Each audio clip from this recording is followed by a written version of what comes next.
boys from North Dakota, Leif, Wallin.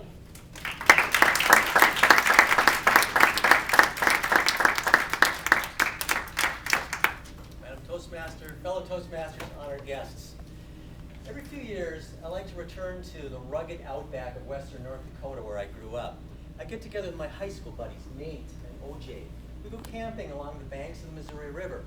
In the evenings, we like to sit around the campfire. We drink beer, swap stories of the old days, and well, we chew tobacco. Last time up there, we're around the fire, and I notice something off to the right. I go over to investigate. Nate follows me.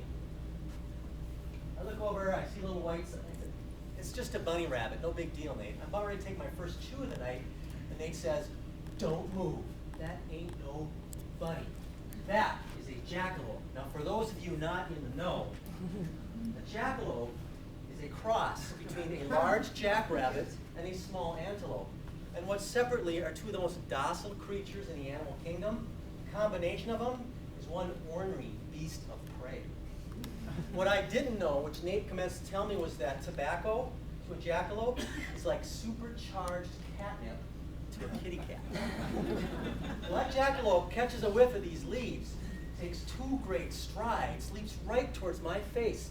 And just as I think those egg beater antlers are going to separate my teeth from my mouth, Nate, he throws his body into the line of fire. His shoulder hits that jackalope. Nate crumples to the dirt. I'm so surprised I fall backwards. I swallow that whole chaw of tobacco. The jackalope flies off to the right, does a couple barrel rolls, comes up snorting fire, angry because he was denied. Angry because he was denied. The first thing he sees to the right is OJ. The two of them lock eyes. OJ, out of sheer terror, takes off running. The jackalope, pure instinct, is after him. With that jackalope nipping at his heels, OJ zigs, he zags, he does a curly cue, he even manages a loop-de-loop off a big old rock. OJ actually starting to outpace the jackalope. From where I sit, I yell, "Go, OJ, run like the wind, you got him!" And the jackalope hears me and suddenly realizes, why am I chasing Speedy Gonzalez here when I got this doofy-looking guy sitting on his butt over there? OJ whizzes by, and sure enough, that jackalope changes direction and veers right towards me.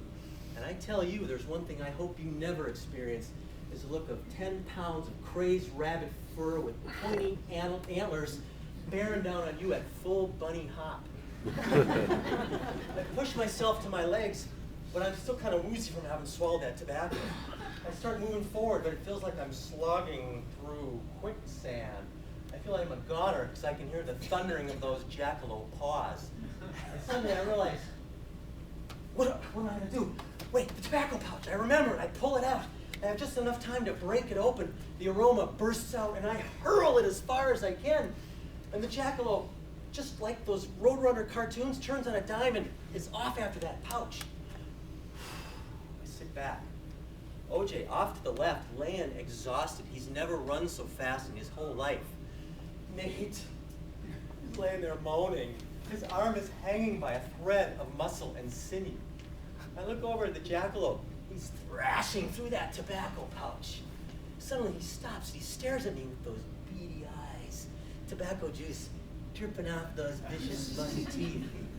And I hold my breath, and all I can think is to pray to God, "Dear Lord, just please let it be quick and painless if you think about it." Suddenly, the jackalope gives me a wink, and as if to say, "Well, boys, that was lots of fun, but I'm out of here for today." Shakes his bunny tail, and he's off into the horizon. Well, me and the boys from North Dakota, we pick ourselves up, dust ourselves off. We showed that jackalope we might bend, but we will not break. Nate's shoulder, we did what any good old boy would do. We patched her up with a couple of Band-Aids. He's fine now. Now we can honestly say for the rest of our lives, we're one of the few human beings to have faced off against an angry, tobacco-crazed jackalope and lived to tell the tale. Madam Toastmaster.